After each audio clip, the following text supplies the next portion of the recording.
Я в январе 2015 года приехал сюда. Семья моя осталась в Москве с 2 детьми на тот момент. В общем,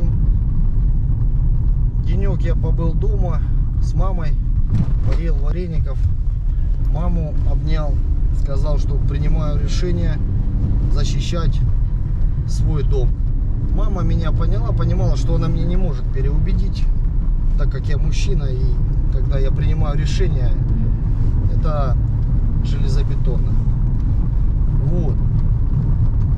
Созвонился со своим товарищем, с которым я тренировался долгие годы в одном спортзале. Он боксер, мастер спорта, профессиональный боксер, имеет пояса, Федя Муштранов. Он здесь в 2014 году создал свое подразделение «Патриот». Вот. Созвонился и сказал: Федя, куда мне можно подъехать? Договорились о встрече, я подъехал, мы посидели, попили чай. Он меня выслушал, посмотрел и сказал: давай, завтра жду тебя у себя в Располаге. Сказал адрес, куда подъехать.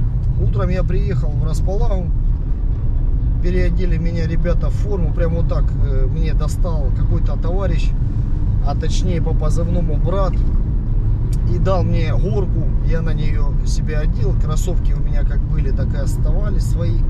Я приступил, скажем так, к военному делу. Это было середина января 2015 года. До этих всех событий я в армии не служил, в силу того, что во время перестройки в 96 году я был призывной, и в тот момент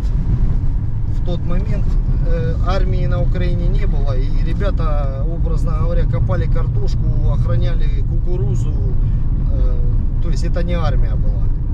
Мне приходилось от нее уклоняться, тогда откупались. В общем, я поступил в институт, я в армию не пошел, и дальнейшая моя жизнь складывалась тем, что я занимался предпринимательской деятельностью, я частный предприниматель. Все у меня неплохо шло. И вот в связи с этими событиями я принял решение в январе и приехал сюда. Семью оставил в Москве с родственниками. А как ты военную науку проходил? Курс какой-то? Вот, сейчас поясню. В тот момент, когда я пришел, меня одели в форму, горку, дали мне автомат. Зашел я в комнату, где чистят оружие, посадили и начали меня обучать. То есть я его разбирал, собирал, чистил. Когда ребята, которые уже обстрелянные, они ездили на боевые и крепко уставали. После того, как они приезжали с боевых, вот так в руки мне дают, допустим, кедр позывной, дает мне автомат и говорит: у тебя 2 часа, чтобы он горел, чтобы он был огонь, чистый, начищенный. Я говорю: понял. Он говорит: лично в руки мне отдать. И я сажусь, начинаю тереть его, натирать, смазывать. Тем самым я познавал, как автомат разбирается, собирается. Недельку, наверное, я в день по 5-7 автоматов чистил, плюс строевые какие-то вещи. Потом пару-тройку раз меня повезли на полигон, где я попробовал стрелять. АК-47, 5,45. После чего, это опять же январь, и тогда все было жарко. В тот момент формировался Дебальцевский котел. После чего мы собираемся по боевой. Мой первый выезд был на Марьинку, поселок Марьинка. Мы поехали группой, едем в «Газели», все заряженные по боевой. Сердце вот так вылетает. Хочу сказать такую вещь, отметить. Вот я всю жизнь свою сознательную занимаюсь спортом. Я мастер спорта по боксу, мастер спорта по кикбоксингу. Бронзовый призер Кубка мира по кикбоксингу в 2009 году в городе Ялта, в Крыму. Но спорт — это спорт, а лично человеческие качества, мужские качества — это совсем другое. Можно быть спортсменом и при этом в каких-то моментах истратить. Ну, это не про нас. Едем на боевую, отстрелялись, то есть мы выехали, сделали вылазку. Я служил, подразделение «Патриот», это штурмовая группа, штурмовики. Позывной мой Брест. Сам родом с Донецка, с Донбасса. Поэтому моя совесть чиста, потому что это моя земля. Тут живут мои родители, тут могила моего отца, моих дедов. Ну как первый бой-то? Где он был? Первый бой? Как проходил? Первый бой, я скажу, как был. Первый бой у меня был фактически в Логвиново. Это поселок Логвиново, когда мы котел закрывали, Дебальцевский. 10 февраля нас туда привезли. Мы поменяли группу француза и заняли позицию. Это высота, она очень значимая. Когда нас туда отправляли, Захар, батя который уже погиб, он сказал: вас будут бить, убивать и стрелять по вам с 3 сторон будут. Позицию нельзя сдать. Вы должны держаться зубами за нее. Если кто боится, сделайте шаг вперед. Я, говорит, слова не скажу, поедете обратно в Располагу. Я стоял в строю, повернулся вправо посмотреть на строй. Никто шаг вперед не сделал. И вот мы сели и пробирались под обстрелами, заняли. И вот там самые тяжелые бои у нас были на этой высоте. С 10 февраля 2015 года по 14 мы держали высоту. По нам работало разные калибры, артобстрелы. Сейчас перечислять даже не буду. Все, что у них было, все они работали. Дважды они хотели нас просто сравнять, потому как танки уже, когда на нас выходили, соответственно, за танком идет пехота. И вот танк, который мы разобрали, а разбирали мы его с разного оружия, с утеса, с РПГ. Танк, который мы разобрали, он находился в 350 метрах от нашего основного блиндажа.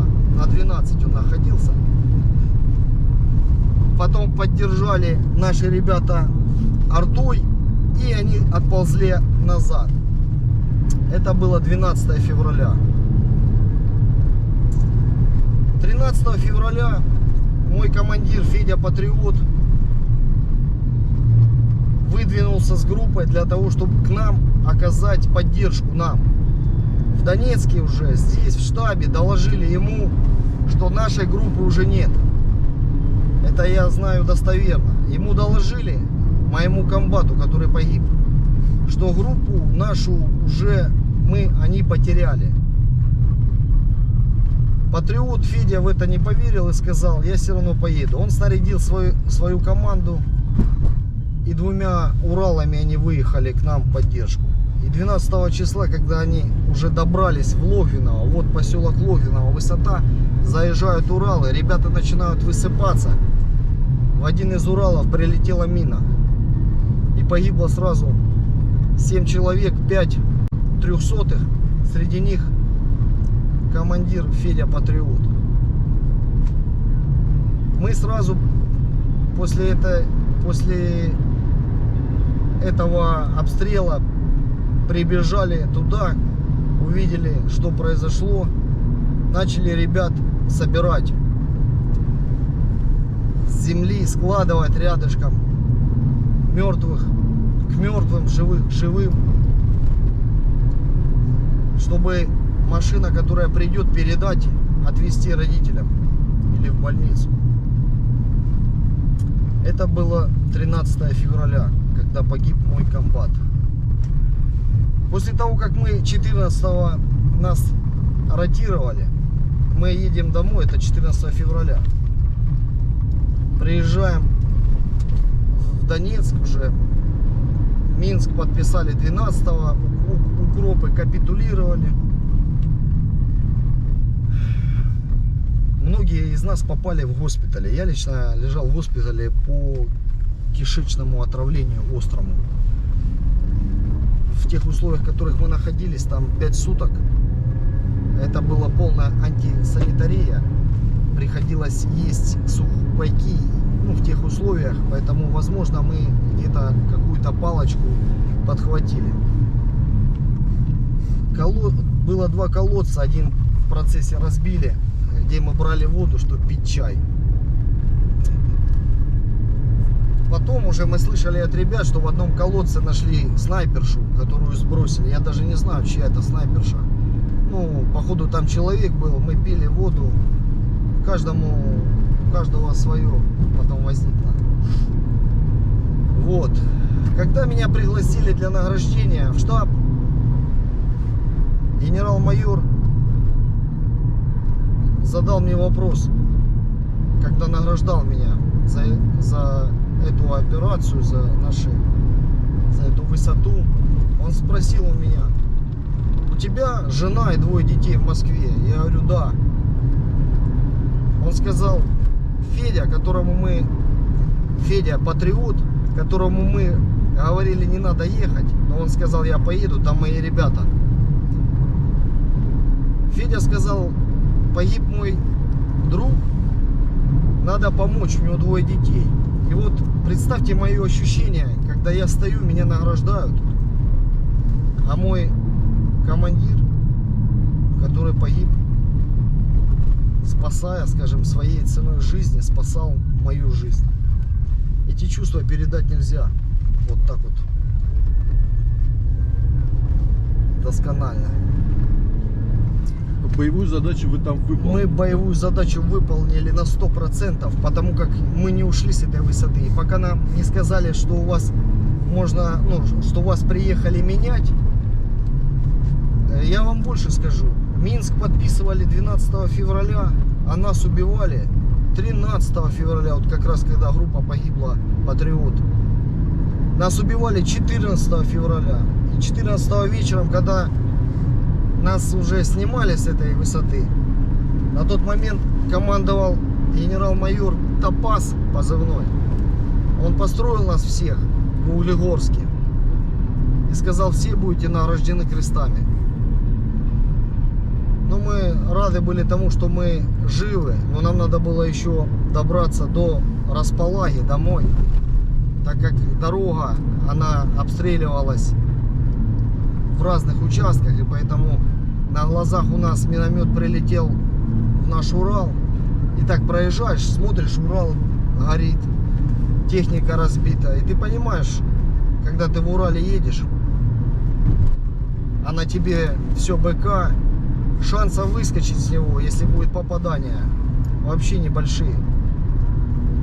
Поэтому на все воля Божья. Вот сейчас я еду с вами и могу разговаривать, да, а мои товарищи, которые погибли рядом со мной, и они остались в моих сердцах, в сердцах моих детей. Я своих детей привозил на могилку к своему командиру. Пока мои дети будут живы и будут внуки, они будут передавать это все.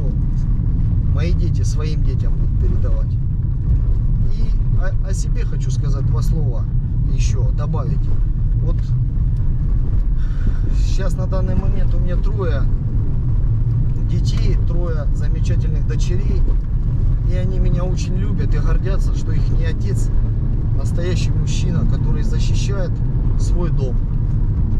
Да, они переживают, но я им попытался объяснить, что по-другому никак не будет. Если не я, то кто? Вот такой будет мой вам ответ. Every time